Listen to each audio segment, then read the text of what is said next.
La vie du mécanicien automobile au chômage Baptiste Moreau a basculé le jour où il a découvert une créature blessée sur une route forestière près de Grenoble. Ce qu'il pensait être un simple acte de compassion est devenu le début d'une transformation personnelle extraordinaire qui l'a mené du désespoir à la reconnaissance internationale. Premier contexte. La chute libre Baptiste Moreau, 31 ans, venait de perdre son emploi de mécanicien dans le plus grand garage de Grenoble. Après 12 ans de service fidèle, la crise économique avait eu raison de son poste. Les factures s'accumulaient dans son petit appartement de banlieue, les huissiers commençaient à frapper à sa porte. Sa femme Claire était partie 6 mois plus tôt, emportant leur fille de 8 ans, Emma. « Je ne peux plus vivre dans cette incertitude », avait-elle dit.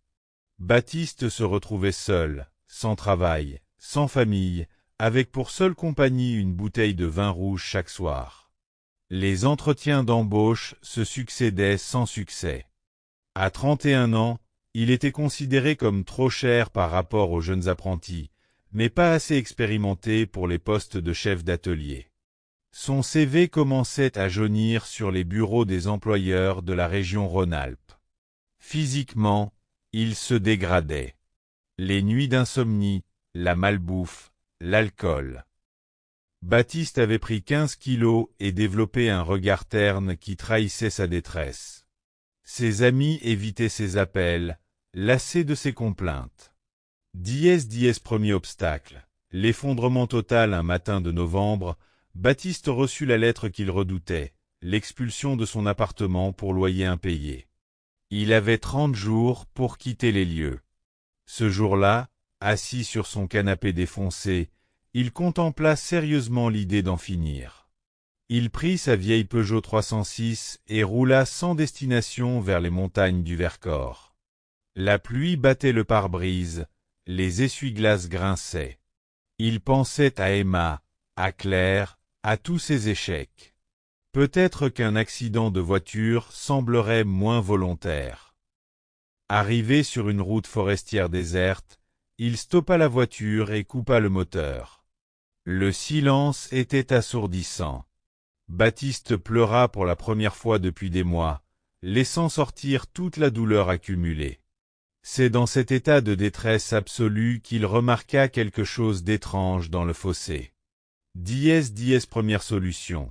L'instinct de vie malgré sa dépression, l'instinct de Baptiste reprit le dessus. Dans le fossé, sous la pluie battante, une forme sombre bougeait faiblement. Il crut d'abord à un chevreuil blessé. Il sortit de sa voiture, s'approcha et découvrit quelque chose d'incroyable. Une créature couverte de fourrure brune, de la taille d'un enfant de 10 ans, mais aux traits clairement non humains. Ses yeux sombres le fixaient avec une intelligence troublante. Baptiste réalisa qu'il tenait entre ses mains un jeune Sasquatch, blessé et mourant de froid. Tous ses problèmes personnels s'effacèrent instantanément face à cette détresse évidente. Pour la première fois depuis des mois, il avait un but, sauver cette vie. Il enveloppa la créature dans sa veste, la porta jusqu'à sa voiture et monta le chauffage au maximum. La petite créature émettait des sons plaintifs qui fendaient le cœur. Deuxième contexte. Le réveil de l'humanité Baptiste ramena la créature chez lui, improvisant un refuge dans sa salle de bain.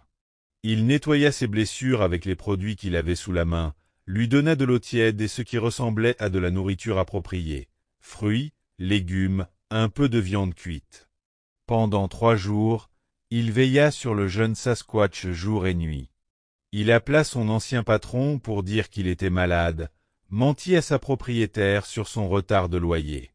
Rien d'autre ne comptait que cette petite vie fragile.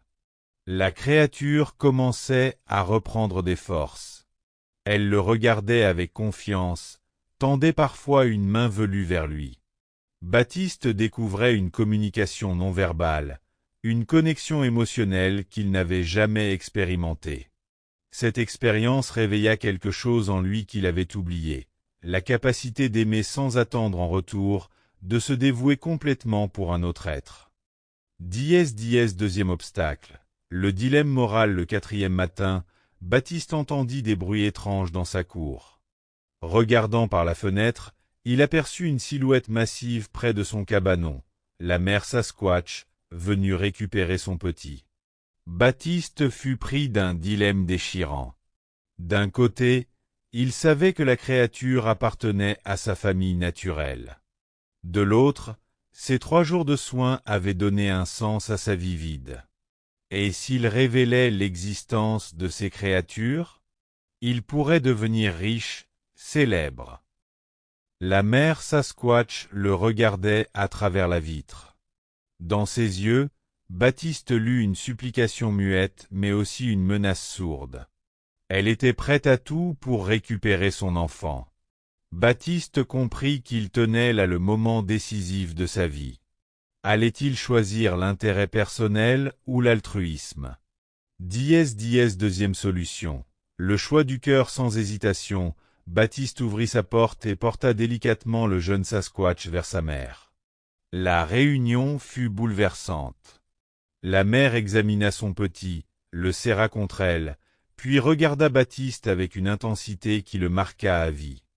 En remerciement, elle déposa à ses pieds plusieurs objets, des pierres polies, des racines médicinales, des baies rares.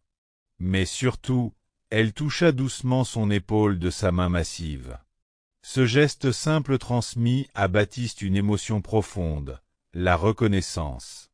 Après leur départ, Baptiste se sentit vide mais transformé. Il avait redécouvert sa capacité à aimer, à protéger, à faire le bon choix même dans l'adversité. Troisième contexte. Renaissance professionnelle. Cette expérience changea radicalement la perspective de Baptiste sur la vie. Il arrêta de boire, commença à faire du sport, reprit contact avec sa fille par téléphone. Son regard sur le monde était différent. Il décida de se spécialiser dans la réparation de véhicules tout-terrain et 4x4, pensant que cette expertise pourrait le mener plus souvent en montagne. Il suivit des formations, obtint des certifications, économisa pour acheter du matériel. 6 mois plus tard, il ouvrait son propre garage spécialisé, Mécanique Montagne Moreau. Sa réputation grandit rapidement dans la région. Les guides de montagne, les forestiers, les chasseurs venaient chez lui. Son nouveau métier lui permettait de retourner régulièrement en forêt. Parfois, il trouvait des indices de la présence des Sasquatch, traces, branches cassées, arrangements de pierres. Troisième obstacle. La menace externe. 1 an après sa rencontre, Baptiste apprit qu'une équipe de cryptozoologues américains préparait une expédition dans le Vercors. Ils avaient entendu des rumeurs sur la présence de créatures inconnues et venaient avec un équipement sophistiqué.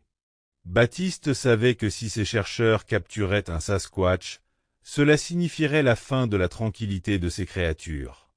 Ils deviendraient des curiosités de laboratoire, leur habitat serait envahi par les touristes et les chasseurs de sensations.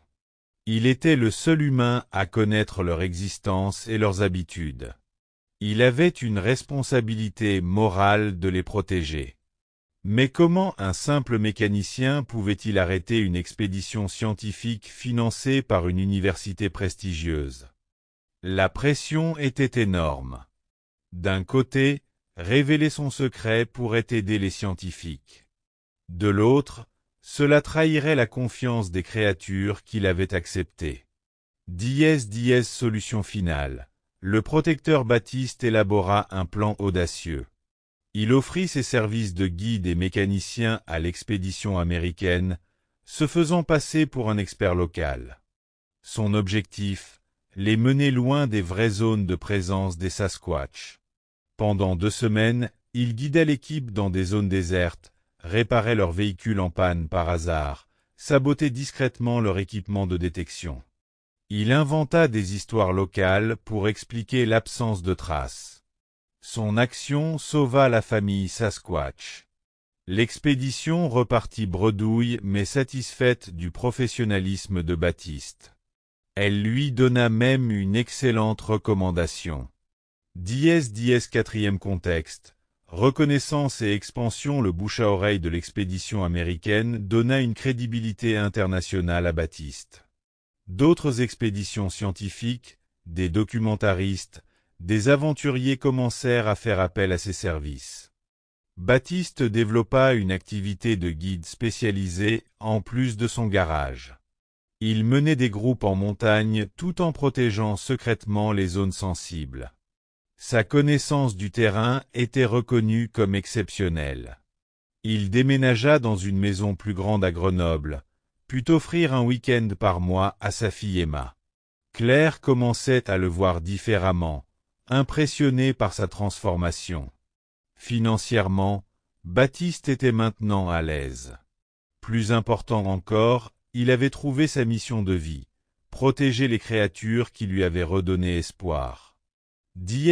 Quatrième obstacle. Test de loyauté. 3 ans après sa première rencontre, Baptiste reçut une offre qui testa sa résolution. Une chaîne de télévision américaine lui proposait 1 million d'euros pour tourner un documentaire révélant l'existence des Sasquatch, avec lui comme expert principal.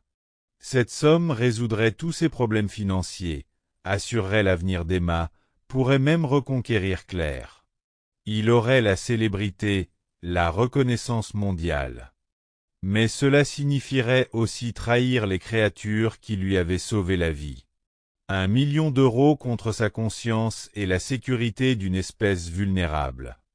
Baptiste passa des nuits entières à réfléchir.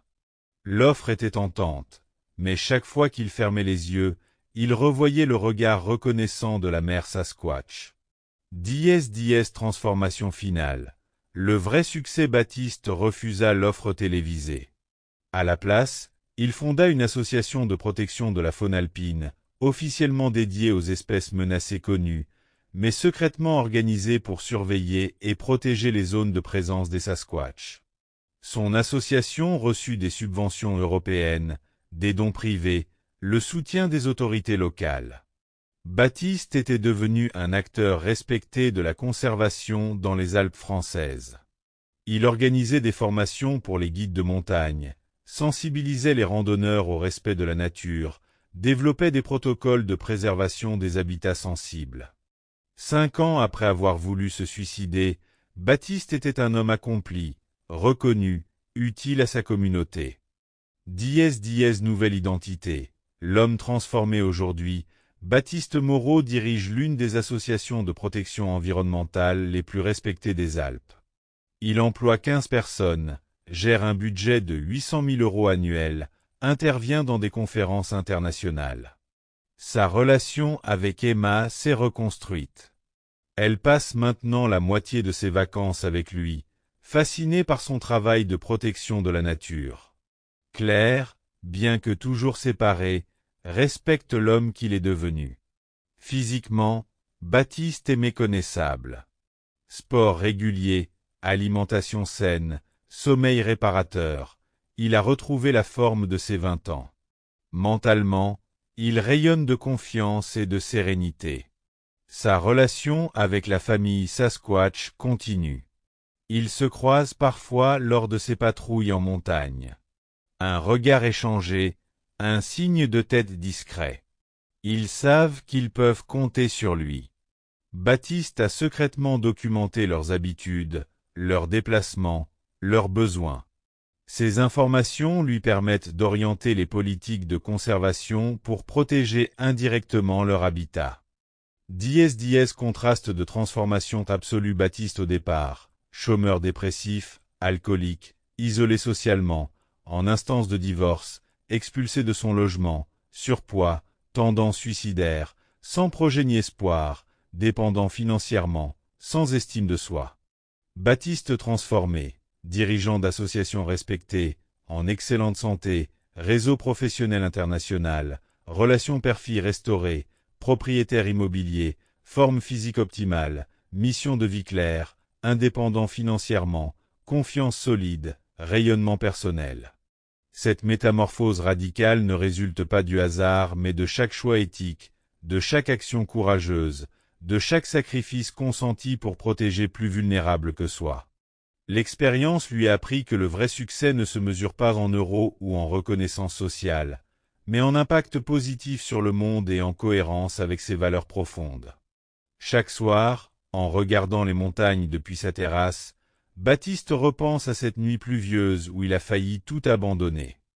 Une rencontre fortuite avec une créature blessée a transformé sa tragédie personnelle en mission de vie extraordinaire. Son témoignage inspire maintenant des centaines de personnes lors de ses conférences. Parfois, sauver quelqu'un d'autre, c'est se sauver soi-même. Version française linéaire. La rencontre qui change tout, une expérience DE transformation. La vie du mécanicien automobile au chômage Baptiste Moreau a basculé le jour où il a découvert une créature blessée sur une route forestière près de Grenoble. Ce qu'il pensait être un simple acte de compassion est devenu le début d'une transformation personnelle extraordinaire qui l'a mené du désespoir à la reconnaissance internationale. Premier contexte, la chute libre. Baptiste Moreau 31 n'en venait de perdre son emploi de mécanicien dans le plus grand garage de Grenoble. Après 12 ans de service fidèle, la crise économique avait eu raison de son poste. Les factures s'accumulaient dans son petit appartement de banlieue, les huissiers commençaient à frapper à sa porte. Sa femme Claire était partie 6 mois plus tôt, emportant leur fille de 8 ans Emma. « Je ne peux plus vivre dans cette incertitude », avait-elle dit. Baptiste se retrouvait seul, sans travail, sans famille, avec pour seule compagnie une bouteille de vin rouge chaque soir. Les entretiens d'embauche se succédaient sans succès. À 31 ans, il était considéré comme trop cher par rapport aux jeunes apprentis, mais pas assez expérimenté pour les postes de chef d'atelier. Son CV commençait à jaunir sur les bureaux des employeurs de la région Rhône-Alpes. Physiquement, il se dégradait. Les nuits d'insomnie, la malbouffe, l'alcool. Baptiste avait pris 15 kilos et développé un regard terne qui trahissait sa détresse. Ses amis évitaient ses appels, lassés de ses complaintes. Premier obstacle, l'effondrement total. Un matin de novembre, Baptiste reçut la lettre qu'il redoutait, l'expulsion de son appartement pour loyer impayé. Il avait 30 jours pour quitter les lieux. Ce jour-là, assis sur son canapé défoncé, il contempla sérieusement l'idée d'en finir. Il prit sa vieille Peugeot 306 et roula sans destination vers les montagnes du Vercors. La pluie battait le pare-brise, les essuie-glaces grinçaient. Il pensait à Emma, à Claire, à tous ses échecs. Peut-être qu'un accident de voiture semblerait moins volontaire. Arrivé sur une route forestière déserte, il stoppa la voiture et coupa le moteur. Le silence était assourdissant. Baptiste pleura pour la première fois depuis des mois, laissant sortir toute la douleur accumulée. C'est dans cet état de détresse absolue qu'il remarqua quelque chose d'étrange dans le fossé. Première solution, l'instinct de vie. Malgré sa dépression, l'instinct de Baptiste reprit le dessus. Dans le fossé, sous la pluie battante, une forme sombre bougeait faiblement. Il crut d'abord à un chevreuil blessé. Il sortit de sa voiture, s'approcha, et découvrit quelque chose d'incroyable, une créature couverte de fourrure brune de la taille d'un enfant de 10 ans, mais aux traits clairement non humains. Ses yeux sombres le fixaient avec une intelligence troublante. Baptiste réalisa qu'il tenait entre ses mains un jeune Sasquatch blessé et mourant de froid. Tous ses problèmes personnels s'effacèrent instantanément face à cette détresse évidente. Pour la première fois depuis des mois, il avait un but: sauver cette vie. Il enveloppa la créature dans sa veste, la porta jusqu'à sa voiture et monta le chauffage au maximum. La petite créature émettait des sons plaintifs qui fendaient le cœur. Deuxième contexte, le réveil de l'humanité. Baptiste ramena la créature chez lui, improvisant un refuge dans sa salle de bain. Il nettoya ses blessures avec les produits qu'il avait sous la main, lui donna de l'eau tiède et ce qui ressemblait à de la nourriture appropriée, fruits, légumes, un peu de viande cuite. Pendant 3 jours, il veilla sur le jeune Sasquatch jour et nuit.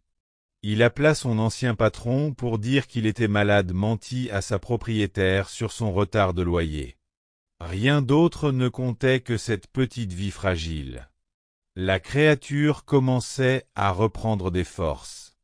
Elle le regardait avec confiance, tendait parfois une main velue vers lui. Baptiste découvrait une communication non verbale, une connexion émotionnelle qu'il n'avait jamais expérimentée. Cette expérience réveilla quelque chose en lui qu'il avait oublié la capacité d'aimer sans attendre en retour de se dévouer complètement pour un autre être.